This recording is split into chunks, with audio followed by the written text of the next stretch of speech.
In this video, I'm going to show you how I built this awesome ultimate top for my radial arm saw.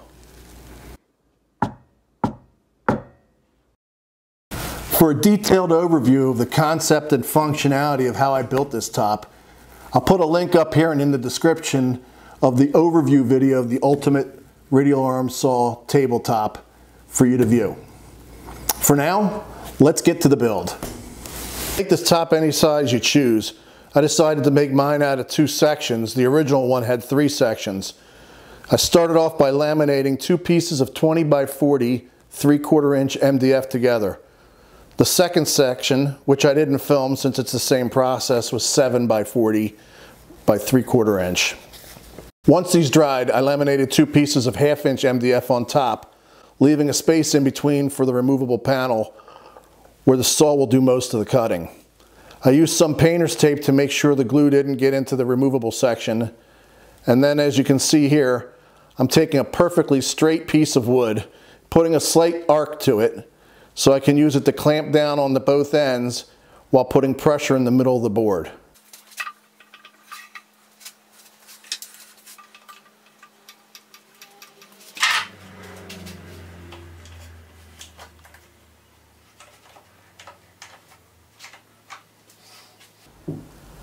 I guess you can never have too many clamps, right? Once all the glue dried on the panels, I used my flush trim bit on my router to flush up the 3 layers and make sure everything was even. Next, I moved on to installing the removable center panel. I used some pocket screws because they have a shallow flat head, when in reality I had them laying around. And I pre-drilled the holes using a Craig countersink, which gives you a flat countersink.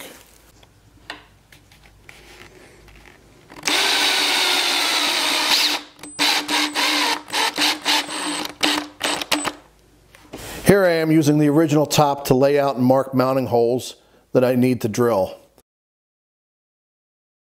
I start off by using a Forstner bit and drill part way through to make sure that the hex head on the bolt would be below the surface of the tabletop, and then followed it up and drilled all the way through with a 1/4 inch bit.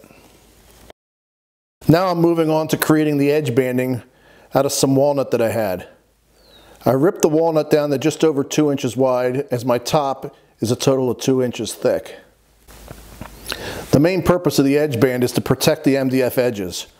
I wanted the band for protection and didn't want it to look too bulky, so decided to go with a thinner band.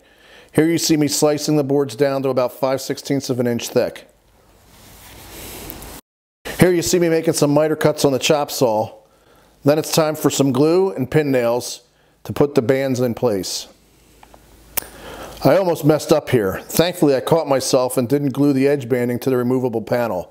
As you can see in the image here, I slid the panel back to make sure no glue got on the edge, and once it all dried, I reinstalled the removable panel. Now that the edge bands are all dry, I use my block plane to flush the walnut with the top surface of the MDF. There's just something I love about seeing the shavings come off a plane when doing this.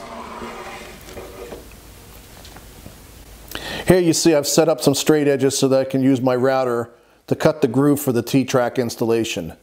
I took 5 passes at this, a little bit at a time, so as not to burn the wood or MDF or create too much tear out. A final test fit, and it's time to move on and put a finish on this thing. I made my own shellac with some shellac flakes and denatured alcohol. This is a really simple finish that dries super quick. It allows me to put multiple coats on pretty much back to back. I wound up putting on a total of 5 coats just to give this a nice protective finish. Once I install the track, it's time to fasten the top to the cabinet. I then took the time to square it up and install the fence and back section. Here you see me making the virgin cut through the fence and into the top.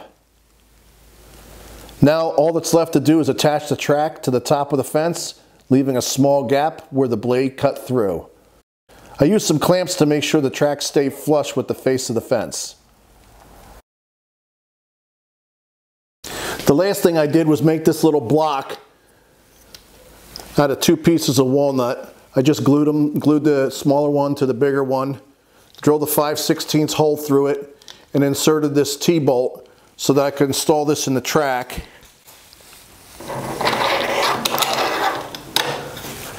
And that's my stop block.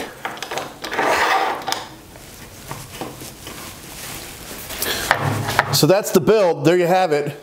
Be sure to check out the next video I have on building these templates that you use for making the angle cuts. I'll put a link in the description, and you've got one right here too to take you right to that video. I hope you enjoyed this build video. I know it went kind of quick.